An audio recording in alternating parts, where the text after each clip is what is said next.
El día de hoy vamos a ver las guías de Jerusalén 2020 sobre apendicitis aguda.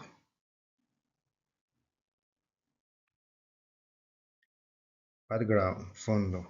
Entonces la guía empieza haciendo un resumen sobre lo que representa la apendicitis aguda y pues tenemos que es el dolor abdominal, que comprende del 7 al 10% de todos los motivos de consulta en el servicio de urgencias.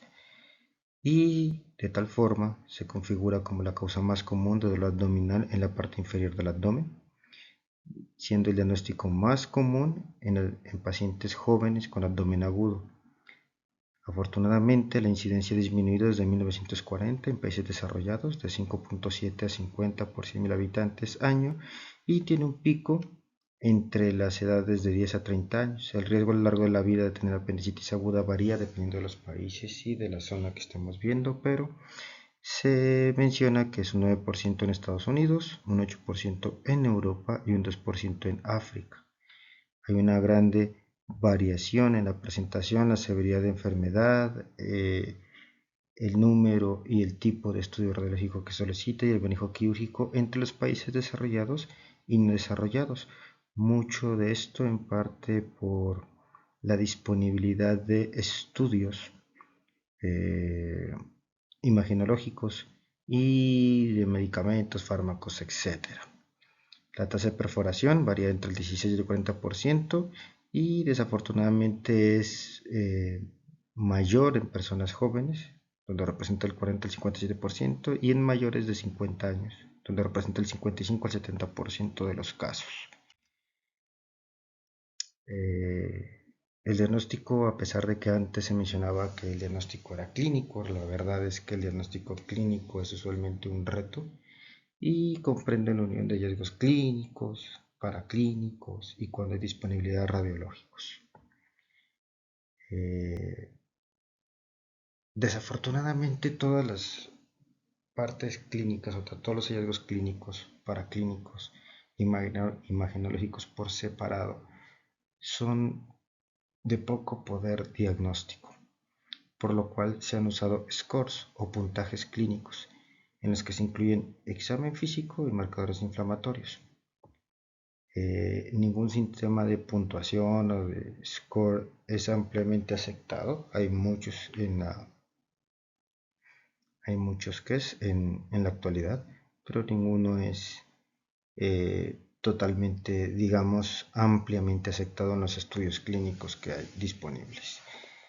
Desafortunadamente, la cirugía es el único tratamiento completamente aceptado o el más ampliamente aceptado y es el único, digamos, tratamiento que puede evitar la recidiva, a pesar de que en los últimos años se ha profundizado mucho en lo que es el diagnóstico, en lo que es el manejo médico.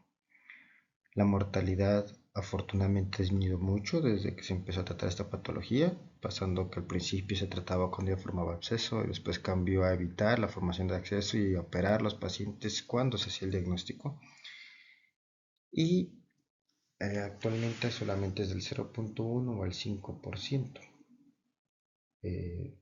Hay diferentes estudios en los que se menciona que una apendicitis aguda no necesariamente evolucionará a perforación con el transcurso del tiempo. Hay muchos estudios que mencionan que 24 horas es un periodo de tiempo adecuado en el sentido de que no se ha visto que aumente las tasas de perforación.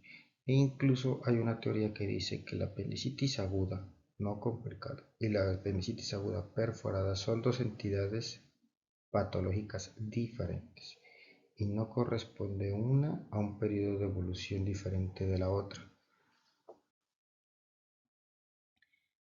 Dentro de los materiales simétricos, pues podemos ver que esa actualización fue escrita bajo el auspicio de la World Society of Emergency Surgery, que es la WCES, y se tomó 7 puntos principales, que es el diagnóstico, el manejo médico o no quirúrgico, junto con el tiempo hasta la cirugía, el tiempo de demora obviamente, la hospitalización retrasada o el retraso de la hospitalización, el tratamiento quirúrgico, la graduación intraoperatoria de la enfermedad, el manejo de la perforación y la profilaxis y manejo antibiótico. El investigador coordinador invitó a 6 cirujanos experimentados con alto nivel de experiencia que sirvieron como un panel de expertos. Una vez el tema fue dividido en los 7 puntos que ya se mencionó, se hizo una búsqueda de la literatura amplia en varias bases de datos como son Medline, a través de PubMed, Scopus, Embase, Web of Science y Cochrane.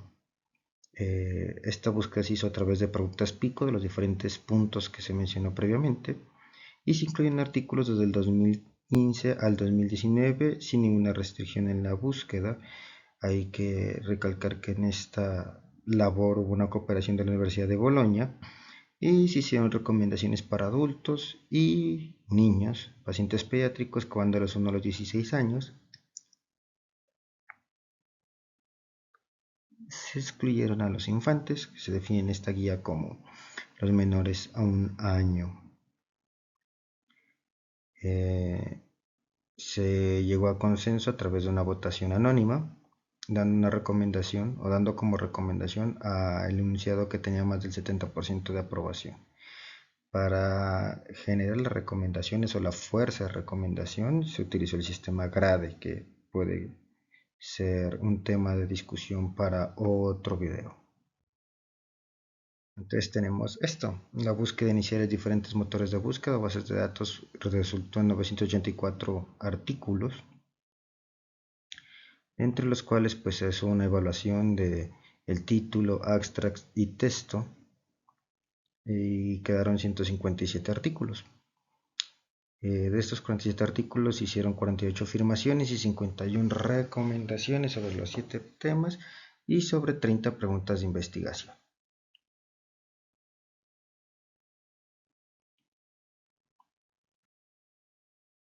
Bueno, entonces empezamos con el primer punto, que es el diagnóstico. La verdad esta guía es un poco tediosa, voy a intentar hacerlo ameno, ir hablando de cosas interesantes, pero pues es un poquito tediosa debido a la forma, digamos, metodológica en la que fue realizada. Entonces, primer punto, diagnóstico. ¿Cuál es la primera pregunta? ¿Cuál es el valor de los sistemas de puntuación de los scores en adulto? Entonces tenemos que se han descrito varios sistemas de puntuación o varios scores, entre los que tenemos la Appendicitis Inflammatory Response, AIR, el Alvarado, Ripasa y Adult Appendicitis Score, AAS. Desafortunadamente todos los scores solamente han sido buenos o han demostrado ser buenos en la identificación de pacientes con bajo riesgo. ¿Esto qué significa? Que son muy buenos descartando la enfermedad, más no confirmándola. Y funcionan muy bien para disminuir la necesidad de estudios de imagen y exploraciones quirúrgicas negativas en los lugares donde de pronto no hay acceso a un estudio de imagen. El Appendicitis Inflammatory Response, que sería el AIR, tiene una sensibilidad del 92% y una especificidad del 63%. Es el score más práctico y de menor desempeño. No voy a explicar específicamente qué incluye cada score porque esta clase sería eterna. Podría ser material para otro video. De tal forma que vamos a hablar en general. La Alvarado tiene una sensibilidad de 99% cuando tiene un puntaje menor a 5. Y el 100% de los hombres con un puntaje de 9 y mujeres con un puntaje de 10 tuvieron apendicitis, de tal forma que tiene una muy buena sensibilidad para personas que tienen un score menor a 10, pero también es muy bueno para los pacientes que tienen prácticamente todos los puntos, ¿no?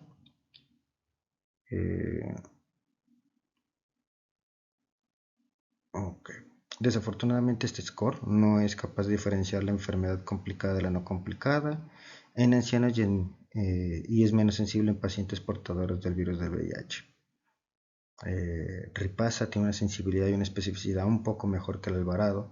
Sin embargo, este score ha sido diseñado por personas o los estudios fueron hechos en personas asiáticas y del Medio Oriente, lo cual podría tener un poco de sesgo para las personas occidentales, aunque hay algunos estudios que han demostrado que personas occidentales pueden tener una sensibilidad hasta del 85.39% y una especificidad del 69.86%, con un valor predictivo positivo 84% y un valor predictivo negativo de 72.8%. dando una precisión de diagnóstico del 80%, lo cual es bastante adecuado. Y el AAS divide a los pacientes en riesgo alto, intermedio, bajo y tiene resultados de sensibilidad y especificidad muy similares a los de Alvarado. Entonces, declaración y recomendaciones. Vamos a ir así con cada pregunta. Entonces, declaración 1. El valor de las variables individuales es bajo, que es lo que ya mencionábamos. El dolor abdominal, la leucocitosis, fiebre, todas estas cosas tienen una sensibilidad y una especificidad muy baja, por lo cual no nos van a permitir un adecuado diagnóstico o descarte del diagnóstico, por lo cual la recomendación inicial es que se recomienda la estratificación de riesgo de forma individualizada y esto se logra con los sistemas de puntuación, con los scores. Declaración 1.2. Los puntajes son suficientemente sensibles para excluir apendicitis y disminuir la necesidad de estudios de imagen y de cirugía. Entonces, como ya mencionamos, son muy buenos para excluir la enfermedad, no para confirmarla, de tal forma que si la excluimos ya tenemos menos necesidad de realizar una ecografía, una tomografía, resonancia, bueno, el método que vayamos a elegir. De tal forma que la recomendación número 2 es que se recomienda el uso de los sistemas de puntuación, de los scores, para descartar apendicitis o identificar los pacientes que requieren estudios de imagen.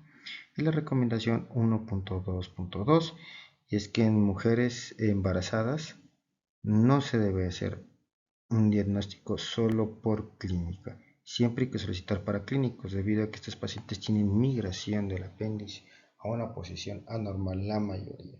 Aparte, el útero grávido impide la realización de un adecuado examen físico.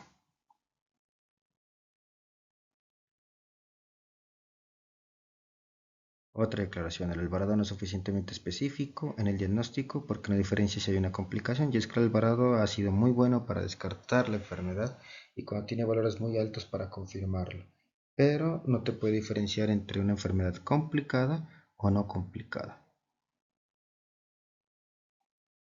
Ok, y la otra declaración sobre el AIR y el ASS es que tienen el mejor poder discriminatorio, disminuye la tasa de apendicectomías negativas o blancas, como mencionamos coloquialmente, en pacientes de bajo riesgo y reduce la necesidad también de estudios de imagen en la mayoría de los pacientes. Por lo cual, a pesar de que la mayoría de personas utiliza Ripasa o Alvarado, realmente las que debemos utilizar son la AIR y la AAS, que es lo recomendado por esta guía, ¿no? De pronto mañana sale otra y cambian la situación, pero pues esto es lo que tenemos actualmente. ¿Cuál es el valor de los sistemas de puntuación en niños, en pacientes pediátricos? Entonces tenemos varias escalas, también está el Alvarado o Alvarado modificada, para un score pediátrico. Tenemos la Samuel Pediatric Appendicitis Score, PAS, la Appendicitis Inflammatory Response, ERR, y el New Pediatric Appendicitis Laboratory Scores, el PELAB. Entonces, desafortunadamente en niños, y sobre todo entre más niños sean más pequeños, el diagnóstico temprano es retador debido a que la clínica suele ser atípica, hay una dificultad en no tener una historia clínica creíble, por lo general no vemos lo que dice la madre, pero pues obviamente ella no siente lo que su hijo siente, y el examen físico de la misma forma va a estar pues menos confiable.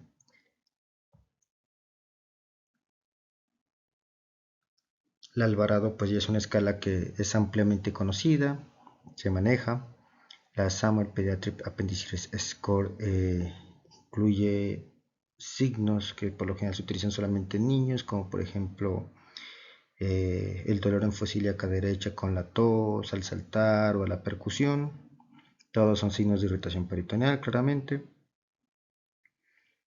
Y pues son signos que nos van a ayudar debido a las características atípicas, la progresión más rápida, la emergencia de complicaciones de este grupo etario. La escala AIR incluye menos síntomas y añade la PCR, tiene un mayor poder discriminatorio y supera de pronto a los otros dos scores en lo que significa el rendimiento de los puntajes. Pero pues realmente no hay una así como para decir que podemos, digamos, seguir ciegamente.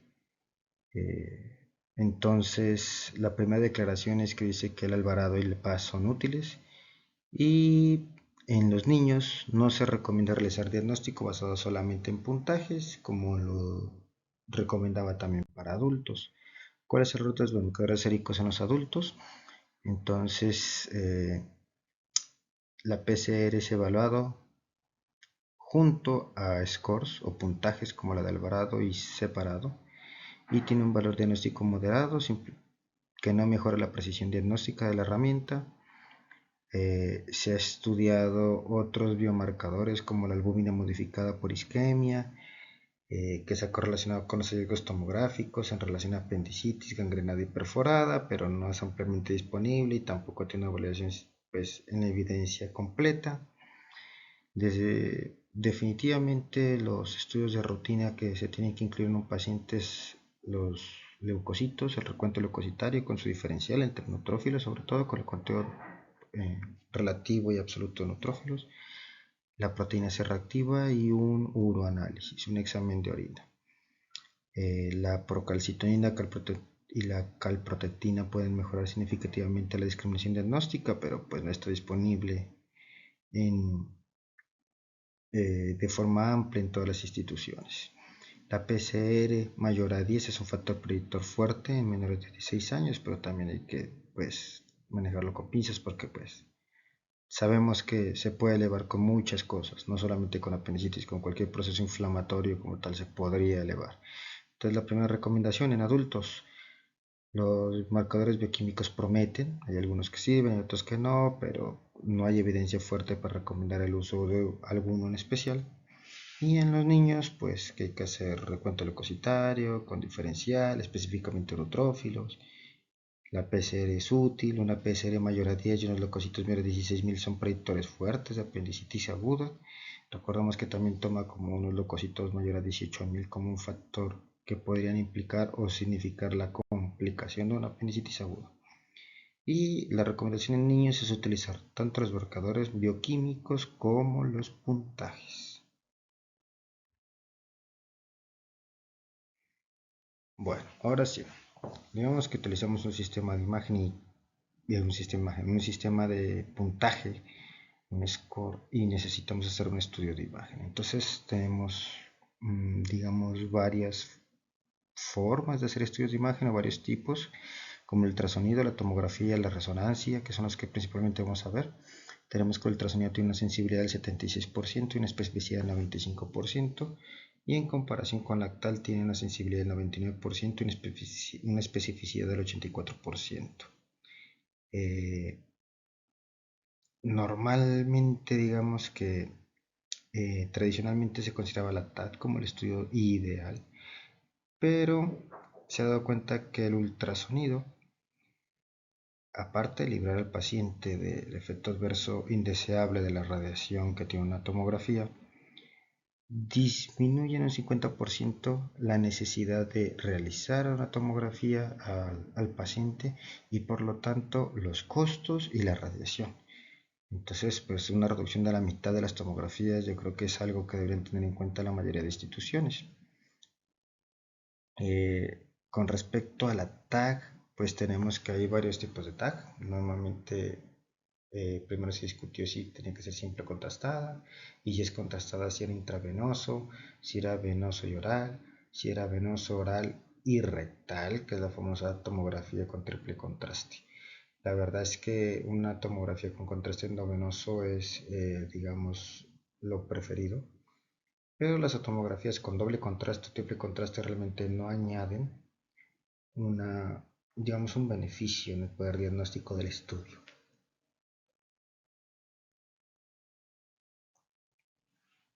Para tratar de disminuir los efectos adversos de la tomografía, entonces se diseñó la tomografía de bajo contraste, la cual utiliza entre 2 a 4 milisieverts de radiación, eh, sacrificando un poco, digamos, la calidad de los cortes, pero no es para nada inferior a la capacidad diagnóstica con la tomografía estándar. Con respecto a la resonancia, pues tiene una sensibilidad y especificidad muy parecida a la tomografía. Hay algunos estudios que incluso describen la sensibilidad del 100% y una especificidad del 89%, pero es muchísimo más costosa y pues hay unos claros problemas de disponibilidad, sobre todo a nivel latinoamericano. Definitivamente la resonancia es el estudio que debería preferirse en las mujeres embarazadas, ya que pues no tiene la radiación ionizante que tiene la tomografía, y porque el ultrasonido puede fallar mucho en la identificación apendicular, sobre todo en pacientes de tercer trimestre donde hay un útero grávido bastante grande, desplazamiento del ciego y por tanto del apéndice y probable error, ¿no? El radiólogo en este caso. Entonces la declaración que dice que hay que combinar el ultrasonido y la clínica para mejorar la sensibilidad y especificidad reemplazando a la TAG con tal de evitar tanto los costos como la radiación, y recomienda que rutinariamente se debe utilizar la clínica y el ultrasonido posterior a la estratificación, o sea, siempre si el puntaje, el score nos dice que debemos solicitar un estudio de imagen. Entonces, siempre que diga un estudio de imagen, ultrasonido. Según declaración en este punto, los pacientes de riesgo intermedio se pueden beneficiar de observación y estudio de imagen. Entonces, no todas las instituciones de salud podrían, digamos, mantener en observación mucho tiempo un paciente, por lo cual la mayoría se va a decantar por el estudio de imagen. Y la recomendación es que los estudios de imagen para todos los pacientes de riesgo intermedio. Entonces, si todos los de riesgo intermedio, sin importar el score que estemos utilizando, vamos a necesitar que realizar un estudio de imagen para descartar o confirmar, sobre todo descartar la apendicitis aguda. Y como ya mencioné antes, este estudio de imagen, a menos de que haya un factor atenuante, en primera instancia siempre debe ser un ultrasonido. La tercera declaración, en pacientes de alto riesgo o con puntajes altos, score alto, y menores a 40 años pueden no requerir un estudio de imagen. Entonces, en este grupo de pacientes, donde posiblemente se tengan apetitis aguda, también se hace una recomendación sobre la laparoscopia diagnóstica, que puede convertirse en terapéutica y podría disminuir también la necesidad de tomografías y, digamos, también disminuir los costos hospitalarios con esta disminución en los estudios de imagen. La idea es que poco a poco la laparoscopia diagnóstica va ganando terreno no solo en esta patología, sino en todas las patologías en general. Y es una buena herramienta, una pequeña incisión umbilical, te puedes explorar todo el abdomen y realmente ver. Y en caso de que tenga apendicitis, disminuir, realizar el tratamiento por este mismo método. Y de esta forma, pues disminuir la necesidad de hacer laparotomías innecesarias, blancas, que son muchísimo más mórbidas. Hay un punto sobre el POCUS, que es el Point of Care Ultrasonography, que es un ultrasonido del punto de cuidado o el punto del problema, y mencionan que es confiable como estudio inicial, o sea, no todos los pacientes necesitan tomografía, también se puede hacer a través de esto. La tomografía de bajas dosis se debe preferir sobre la tomografía estándar, que es lo que ya hemos mencionado, y los pacientes con clínica inespecífica pero constante y para clínicos normales se recomienda TAG. Entonces, la idea es que si tú eres un paciente, te da riesgo intermedio, de pronto no tienes tomografía, pero pues, decides mantener la observación, no mejora ni empeora, sigue igual, tomas laboratorios, no hay ninguna anormalidad en laboratorios, entonces se debería hacer una tomografía en caso de que haya disponibilidad o forma de hacérsela, o la otra es una laparoscopia diagnóstica, que como ya vimos, pues un procedimiento quirúrgico, sí, mucho menos invasivo también, y que permite la conversión a un procedimiento terapéutico sin una mayor morbilidad y con un tiempo de recuperación más rápida y todos los beneficios que va a traer la paroscopía.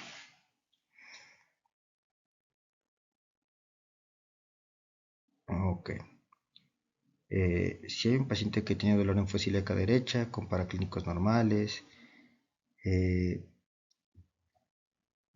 pero el dolor es progresivo, persistente, se debe recomendar la paroscopía. Siempre la paroscopía. Incluso si tiene una tomografía, la tomografía dice negativo.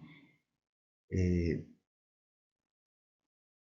Manejo no quirúrgico, observación, analgésicos, de pronto antibióticos si se necesita, o hacer la paroscopía. Entonces, como nos damos cuenta, pues la paroscopía está ganando mucho terreno. Como ya había mencionado antes, la resonancia magnética pues, es sensible y específica en el embarazo. Sin embargo, una resonancia magnética negativa no excluye la enfermedad y debería considerarse de todas formas este diagnóstico. Se sigue dando como recomendación el ultrasonido como un estudio inicial en esta etapa de la maternidad en las mujeres, y también se debe realizar en caso de que el ultrasonido sea inconcluso. ¿Qué pasa con los niños? Entonces, la primera declaración es que el ultrasonido es preciso y seguro, que puede disminuir el uso de la tomografía, sobre todo en niños muy pequeños, 1, 2, 3, que igual se van a exponer a radiación ionizante, bastante, que tiene tomografía. El ultrasonido sigue siendo la primera línea, y segunda línea en caso de que no esté disponible o haya una disponibilidad parcial, y no se usa definitivamente o no se recomienda el uso rutinario de tomografía computarizada. Segundo punto, manejo no quirúrgico. Entonces, es el manejo no quirúrgico seguro y efectivo en niños. Entonces, se ha demostrado que el manejo no quirúrgico no incrementa la tasa de perforación.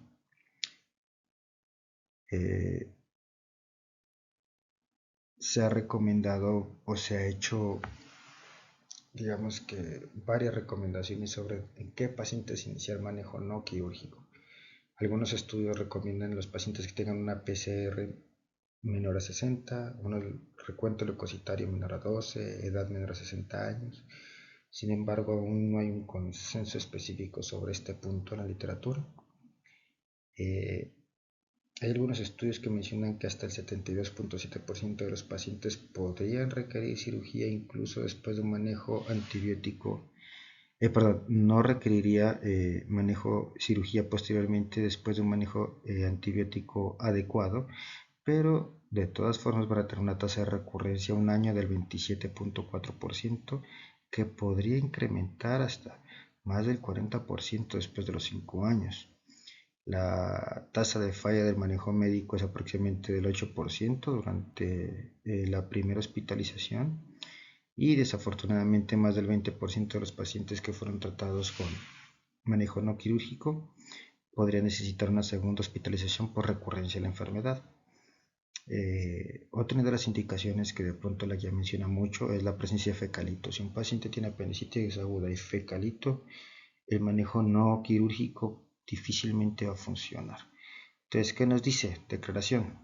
Entonces, que la estrategia de antibiótico primero es seguro y efectivo en pacientes seleccionados con un 39% de recurrencia a los 5 años, como ya mencionaba, y da la recomendación de que hay que discutir de que hay una alternativa no quirúrgica para esta enfermedad, sobre todo para la enfermedad no complicada. Esto sí no tiene nada que ver, o sea, apendicitis complicada, cirugía. Todo esto es para apendicitis no complicada y que no tenga pendicolito. Hay una recomendación en contra de realizar manejo no quirúrgico en embarazadas debido al riesgo grande de trabajo de parto precipitado, aborto o pérdida fetal. El manejo no quirúrgico en niños, ¿qué sabemos de eso? Entonces, afortunadamente también es seguro y efectivo. Hay que discutir con los padres o con la persona responsable de los niños que estamos tratando con apendicitis no complicada, que existe este tipo de tratamiento, que es una opción a la cirugía, pero pues tiene un riesgo de falla y que no haya detección de una enfermedad complicada, ¿no? A veces los estudios dicen una cosa y al final terminan siendo otra cosa. Y sobre todo si son muy niños, 1 o 2 años, pues esta tasa de probabilidad de recurrencia puede irse incrementando a lo largo de los años. ¿Cuál es el mejor manejo no quirúrgico? Entonces, digamos que aquí la guía es muy concisa al respecto, y es que sí debe ser con tratamiento antibiótico.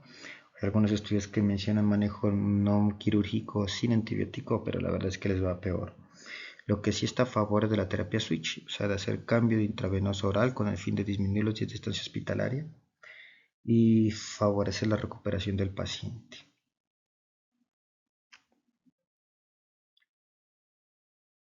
Tercer punto, tiempo a la apendicectomía y la hospitalización. Entonces, lo primero, el retraso hospitalario incrementa la tasa de complicaciones o perforación en adultos, y es que, como ya les había mencionado antes, hay una teoría que dice que la apendicitis perforada. Es una entidad diferente a la apendicitis aguda sin complicación, que no necesariamente la una es la evolución de la otra.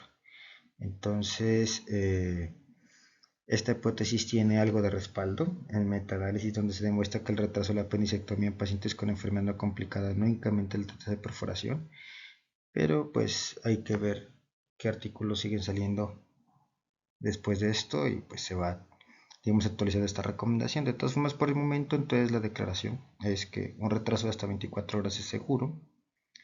El retraso por observación o esperando un estudio de imagen, como en este caso un ultrasonido, es aceptable en las embarazadas. Recomienda en este caso ya que se haga apendicectomía siempre laparoscópica cuando esté disponible, debido a que disminuye la morbilidad, el tiempo de recuperación, el dolor postquirúrgico, la integración a la actividad laboral y también la necesidad de analgésicos en el posoperatorio. Y pues que no se debe retrasar una apendicectomía por más de 24 horas, en lo posible bajo ninguna circunstancia. ¿Y qué dice de los niños? Entonces, que realizar apendicectomía en el mismo momento del diagnóstico no incrementa el riesgo de perforación y complicaciones. Antes había una pequeña idea extraña que decía que había que esperar que el periodo, digamos, darle antibióticos, que se desinflamara y después operarlos. Esta es una recomendación en contra de esa conducta. No se debe retrasar una apendicectomía más de 24 horas, y si en caso de que sea una apendicitis complicada, pues no se debe ir más allá de 8 horas. ¿Qué pasa con el tratamiento quirúrgico? Pues otro de los puntos que se había mencionado pues en la guía al inicio. Entonces la apendicectomía laparoscópica es mejor que la abierta. Entonces yo creo que esto ha sido ampliamente estudiado. No creo que ningún cirujano actualmente tenga alguna duda sobre los beneficios de los procedimientos laparoscópicos sobre los abiertos. Actualmente se recomienda la laparoscopía para todo tipo de escenarios, tanto para enfermedad complicada como para la que no está complicada, ya que pues ofrece ventajas como menos dolor, menos infección de sitio quirúrgico, sitio operatorio, una menor estancia hospitalaria, una recuperación más rápida, los costos teniendo en cuenta el menor requerimiento analgésico y todo esto pues son menores, y tiene una mayor calidad de vida, por lo cual sí debería ser siempre la laparoscopia tomada como primera línea de tratamiento. De la misma manera, pues en los niños, la verdad no hay mucho más que agregar al respecto. Hay algunos estudios que mencionan la laparoscopia de puerto único, por lo general un puerto umbilical grande por el cual se introducen varios instrumentos y se realiza. Esta técnica de puerto único es segura y efectiva, sin embargo ha demostrado tener un tiempo quirúrgico mayor y, y está asociada con más infecciones de sitio quirúrgico y requerimientos de analgesia.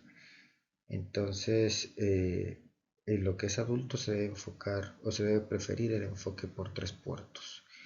¿Qué pasa con los niños? Entonces, menciona que el puerto único es tan seguro como los 3 puertos, y hay una técnica especial de los niños donde hacen, digamos que no es un solo puerto único, sino que exteriorizan el apéndice por el ombligo, por una incisión umbilical, matula, y dice que en caso de que el paciente tenga una anatomía favorable, se puede realizar sin problema. A diferencia de los adultos, en los niños les va muchísimo mejor con este tipo de enfoques por puerto único. ¿Qué pasa con la o apendicectomía laparoscópica ambulatoria? Entonces, antes se creía que siempre tenía que tener esta impregnación antibiótica, observación, que hospitalaria y que tiene que estar en el hospital. Estudios recientes han mostrado que no incrementa la morbilidad o la tasa de readmisión, y que los pacientes se recuperan mucho más rápido debido a que se ven obligados a moverse más, a estar en su medio. Algunos empiezan incluso a trabajar. Entonces es beneficioso realmente las apendicectomías, digamos, ambulatorias, siempre y cuando estén bien indicadas, ¿no? Y ¿En qué paciente se podría preferir una cirugía abierta en vez de la laparoscópica? Entonces, definitivamente la laparoscopía tiene varias ventajas, sobre todo para pacientes obesos, ancianos y comórbidos, donde se debe preferir la parte laparoscópica. Incluso en el embarazo se ha demostrado tener un mejor rendimiento, porque después esa era la otra, ¿no? El útero está grávido, no vamos a poder ver nada, pues esto se ha, eh, digamos, desmitificado mucho, pero definitivamente en pacientes inestables con sepsis abdominal sí se debe preferir el enfoque abierto aún. ¿Cuál es el mejor método? Aspiración o lavado y aspiración. Entonces esto digamos que es una discusión que se tiene incluso en la cirugía abierta, si necesitas hacer lavado de toda la cavidad que está contaminada o solamente aspirar y limpiar, digamos, sin hacer lavado de la cavidad. Y es que aquí digamos que irrigar no confiere ninguna ventaja y por eso es la recomendación de que solo succionar y no irrigar con el tiempo, pues en vistas de que irrigar requiere experticia técnica, aumenta el tiempo quirúrgico y la verdad no te está generando ningún, digamos, beneficio para el paciente.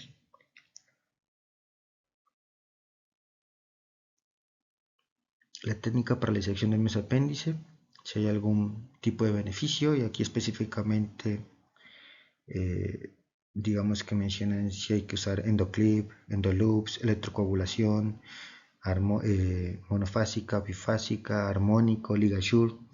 Y es que realmente no hay ninguna diferencia entre las técnicas de disección mesoapendicular. Se sugiere el uso de energía monopolar y bipolar con el fin de disminuir los costos de todos estos armónicos, ligasure, endoloop, etc. Pero realmente no hay una diferencia clara.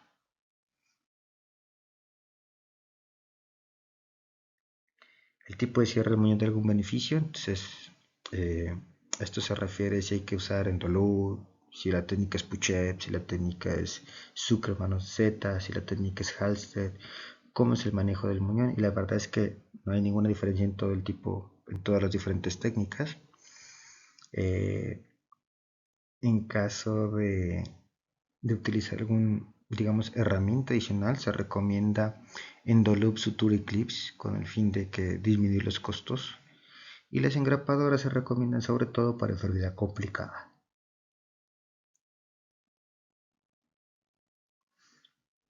La otra cosa es si el manejo del muñón debe incluir la invaginación del mismo.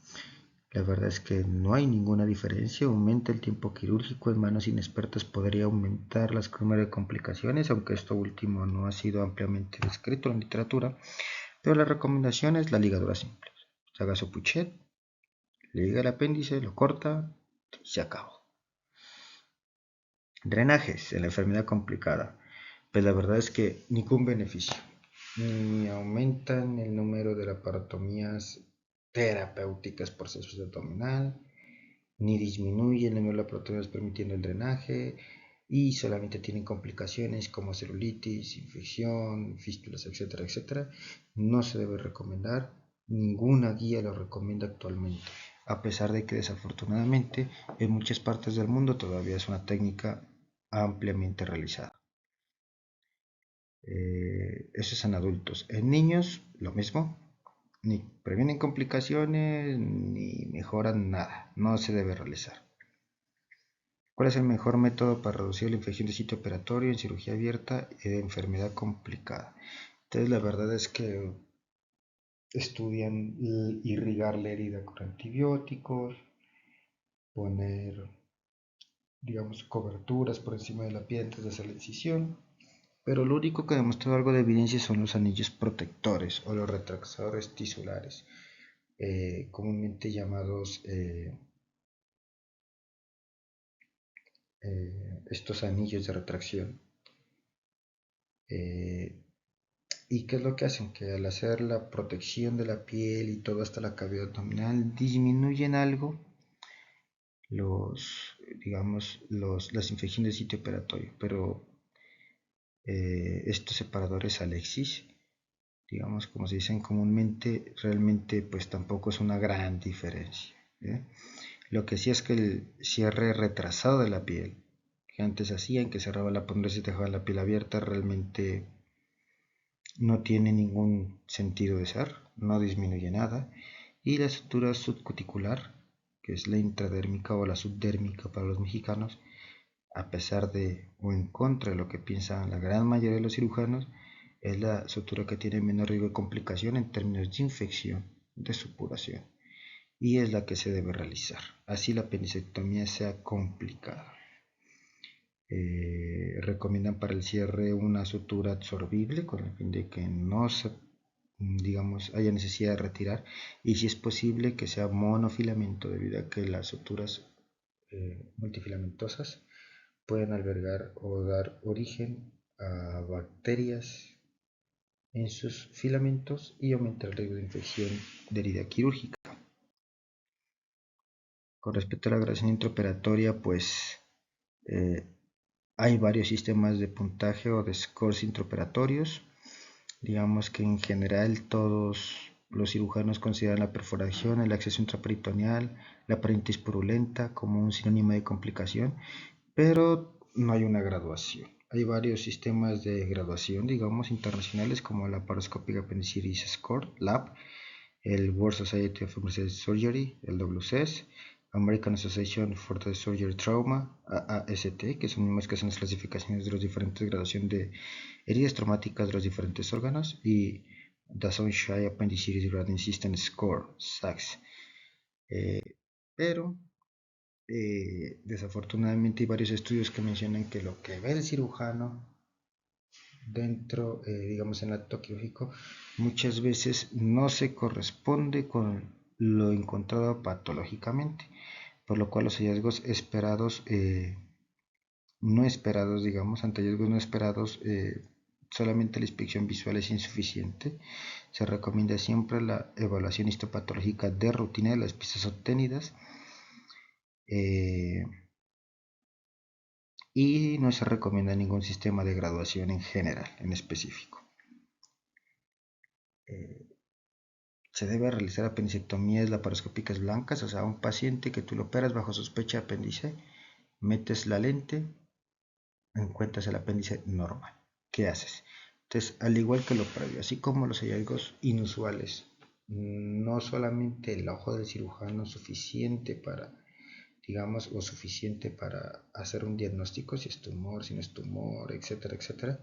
Entonces, tampoco es suficiente digamos, consenso quirúrgico en el momento del acto sobre si es apendicitis o no, y por lo cual se sugiere realizar la apendicectomía con el fin de que no vaya a haber una apendicitis que de pronto nosotros pensemos que no es y terminemos, digamos, pasándola por alto. ¿Qué pasa con la perforación? Entonces, es adecuada la apendicectomía temprana en pacientes con perforación, sea flegma o exceso. Entonces, y aquí la guía es muy clara. Muchos cirujanos, digamos, de la vieja escuela piensan que operar a un paciente con una plastrón que se menciona cotidianamente es la mejor opción, pero hay muchos estudios que demuestran que aumenta el riesgo de fístulas y complicaciones debido a la gran inflamación tisular. Y esta guía, a pesar de que es del 2020, recomienda que el manejo no operatorio es razonable como primera línea de tratamiento. En caso de que se requiera complementar con algo, se puede elegir antibiótico y manejo percutáneo. Y también si se va a operar, pues la laparoscopía debería ser la primera línea, ¿no? Y aquí la guía es muy clara. Si usted no puede meter la cámara a un plastrón, es mejor que lo maneje de forma no operatoria, no quirúrgica, lo cual podría llegar a ser bastante controversial. Esperemos si en la nueva actualización este tópico cambia, pero pues habría que verlo, según la evidencia que salga. Y pues siempre considerar el manejo quirúrgico, en este caso como segunda línea. Siempre la laparoscópica mejor que la abierta, debido a sus beneficios en tiempo hospitalario, morbilidades, mortalidad, etc. Teniendo en cuenta que el tiempo quirúrgico al laparoscópico pues, es el elemento que más le critican, pero pues hay un estudio que menciona que en procedimientos abiertos se demoran 7 minutos y en el laparoscópico es 14, o sea, no estamos hablando de una diferencia así significativa en tiempo, a pesar de que es el doble, ¿no? Se debe hacer apendicectomía de intervalo en el manejo no operatorio, o sea, el paciente que tuvo manejo no operatorio, resolvió su apendicitis, ¿lo operas para quitar el apendicitis, el apéndice, perdón, o lo dejas así? Entonces, la primera declaración es que hay una recurrencia del 12 al 24%. La cirugía de intervalo versus repetir el manejo no operatorio, pues la verdad ha tenido el igual resultado. Y pues la recomendación que se hace es que en los pacientes menores a 40 años no se realice apendicectomía de intervalo, aunque sí se debe considerar para pacientes que tengan síntomas recurrentes. La neoplasia pendicular afortunadamente es una neoplasia rara. Sin embargo, se puede contar que en las apendicitis complicadas aproximadamente del 3 al 17% pueden tener este tipo de patología, sobre todo cuando son mayores a 40 años. Por lo cual, cuando hubo una apendicitis complicada en un paciente mayor a 40 años, la guía recomienda realizar colonoscopia y TAC de doble contraste una vez haya resuelto el cuadro, o sea, unas 4 semanas. Antibiótico preoperatorio, que es otro de los puntos. Entonces es necesaria la profilaxis antibiótica.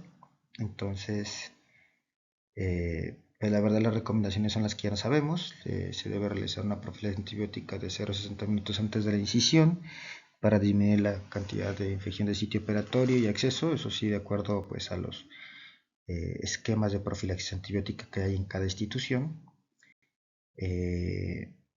Pero el antibiótico postquirúrgico, en caso de que no haya complicación, según esta guía, no debe realizarse. Entonces, una apéndice hematosa tranquila, sin complicaciones, pues solamente con la profilaxis y a la casa. Es necesario el antibiótico postquirúrgico en adultos, entonces, pues desafortunadamente en la enfermedad complicada sí, son recomendados.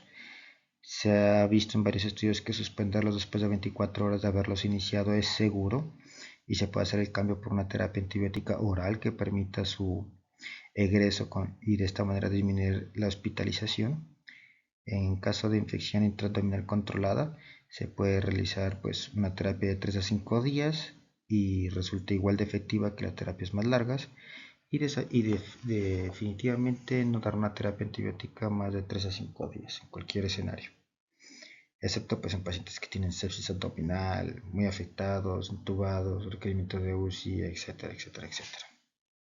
Y con respecto a los niños, pues igual, la terapia switch con el cambio de intravenoso oral es seguro.